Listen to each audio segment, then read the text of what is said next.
This is about the finale. This is the finale video for the Supercharged FRS 86, GT86, BRZ. The last video described why we dumped the car, or why I dumped the car, actually, and it explained kind of the practical reasons. But there are a majority of the reasons are just I couldn't fucking stand all the problems that I had. And that kind of goes along with the idea that the car became a checklist. So let's go over it, shall we? Ugh.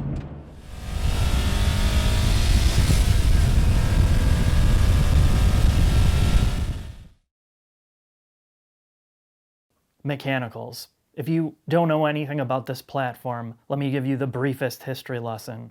Toyota designed this right from day one to be a naturally aspirated platform. Even when they told Subaru this, Subaru's like, why? We only make turbocharged 4-cylinders. Why would you want to do this? Well, that's what they did. So when you go to modify this car and you want to do forced induction, you want to give it just more balls in general, you start to run into all the problems of a car that was never designed to have forced induction to begin with. Now, yes, it shares so many things with other Subaru cars, but this is a very sealed up engine bay. You have your skid plate underneath. The hood is just it's just a concealed space. It's not easy to get heat out of this car without making a lot of modifications. So my point is, back in 2013, 2014, we were one of the first people that did any type of video on just forced induction in general on this platform. Not only that, there wasn't options for supercharging. You had one kit that was kind of rushed to market with the Vortex setup. So what you got with that is just kind of this mishmash of little issues and just problems in terms of fitment. Now, that wasn't really a big deal on the street, but you start to notice it more when you start to track the car, autocross it hardcore. Things just didn't fit very well. And that's even an issue today, because again, if you're buying a car that was designed around having forced induction, having a car that was designed to have specific cooling, you'll notice they put things in proper places to have shorter runs for oil cooler lines, transmission cooler lines. You have venting in specific places to get heat out of the engine bay.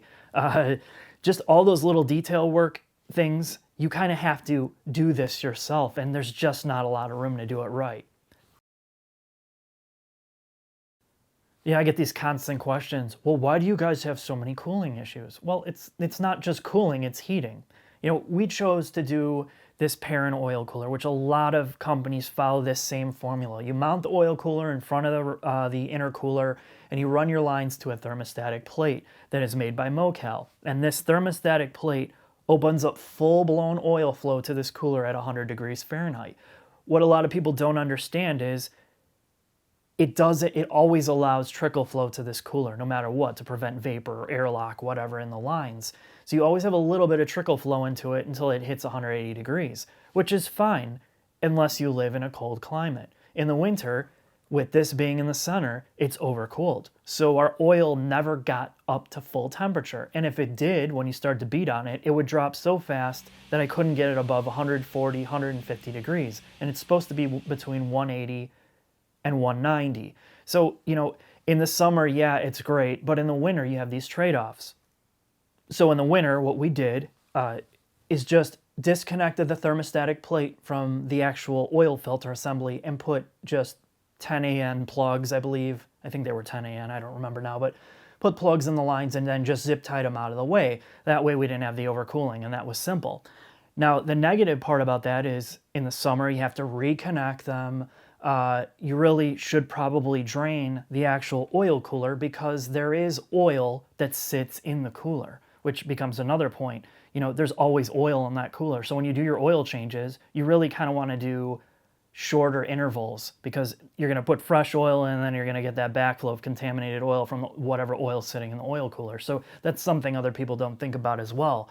So taking it off and putting it back on, what we got was right in the spring, put the oil cooler back on, and then right after the autocross, I had an oil leak from the damn lines at the fittings, and it never sealed properly again after I disconnected them. So there was oil all over the underneath of the car, on the skid plate, you know, and this is something that could cause a fire because this thing is sitting right next to the header. So you have that issue with the oil lines to worry about it. The second thing was trying to run oil lines from the top of the car down into this small space where you have your washer fluid tube, your intercooler tube, and then you're trying to run oil lines. And then your oil lines are rubbing on metal. So like in this case, I spent a whole like weekend rerouting piping, checking the oil cooler lines, just recovering them, just making sure that nothing was rubbing through, because the last thing you want is a hole in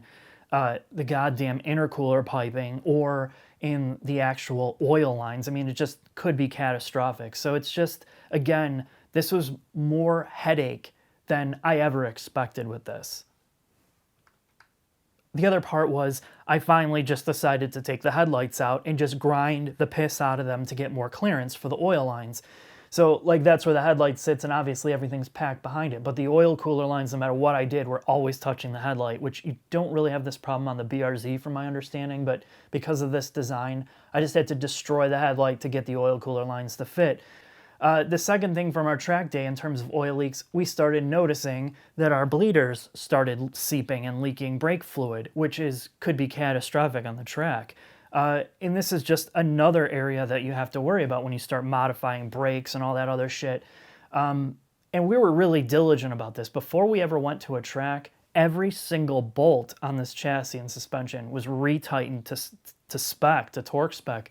But so when I went out on track, I didn't have to worry about, well, is something gonna come loose? But between the brakes, between the oil lines, between the oil cooler, between all of these things, constantly having to worry about it and then finding little things like this all the time, it's just too much. And when I said before the car became a checklist, not only was it a checklist to make sure everything's working, but to go back and check these things for safety reasons, it just takes the piss out of the car. So it really, I would prefer a factory solution where all this stuff was dealt with for you, where you didn't have to constantly baby it to get it right.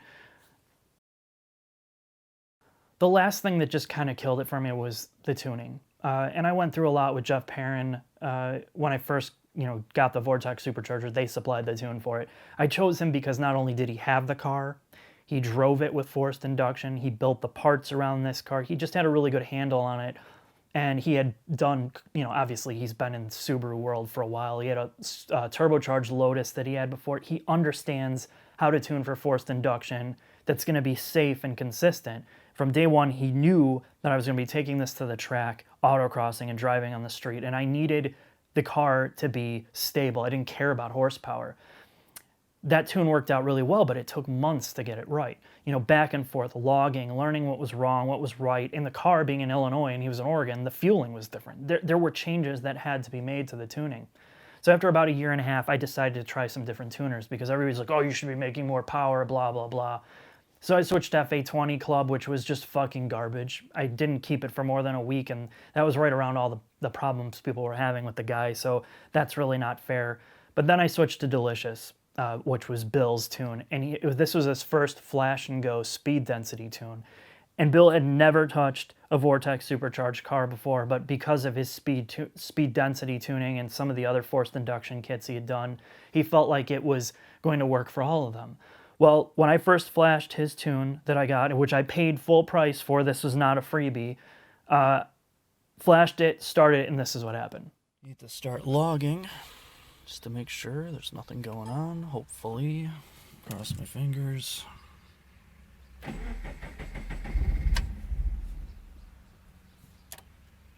Okay, that's promising.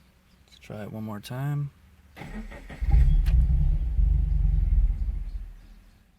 So I'm like, okay, whatever. I reflashed the ECU again just to see maybe the flash didn't take right. I just reseated the map sensor because you get a specific map sensor with his kit.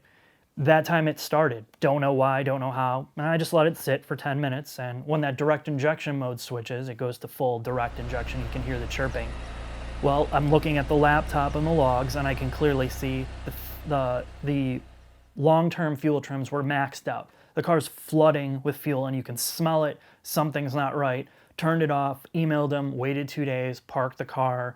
Said, Bill, what's up? He's like, oh, the fueling seems off. I don't know, is your fuel different there? Well, of course it's different in Illinois than it is in California. So he makes some tweaks, get the new flash a couple days later, try it again. This time the fuel trims are better, but not as good as they were on the Perrin tune. Start driving it around.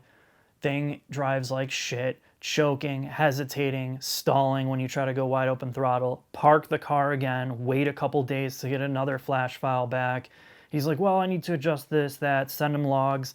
At this point, I'm tired of this car. I'm tired of driving it around, always having my laptop with, logging, making sure there's no knock, making sure there's no other shit, because this is my car. If it blows up, if something goes wrong, what am I going to do? Blame the tuner in California? Well, Bill, why didn't you have this figured out? Well, the reality was, again, being an early adopter, he didn't have this stuff figured out. He didn't have the fueling right. He didn't have a lot of things right. The final flash, it ran better, but it still had issues, and I was tired of chasing this shit. I was done at that point. He had the red line set to near 8,000 RPMs. I just couldn't deal with it, and I just gave up, and that was right around the point when I was, I decided I was going to sell the car. I was just done with all this crap, from the tuning to the mechanical to just trying to retrofit a car with forced induction that was never designed for it, and then having to worry about all this stuff. That was it, and that's really the long story of this whole thing, and hopefully this gives you a better explanation of all the stuff that I went through over the course of a year and over $10,000 and all this stuff. And I learned a lot. The platform's cool. I love the car. Just even looking at these pictures again and pulling back these old video clips, I really did enjoy it when I wasn't worrying about it and fixing stuff.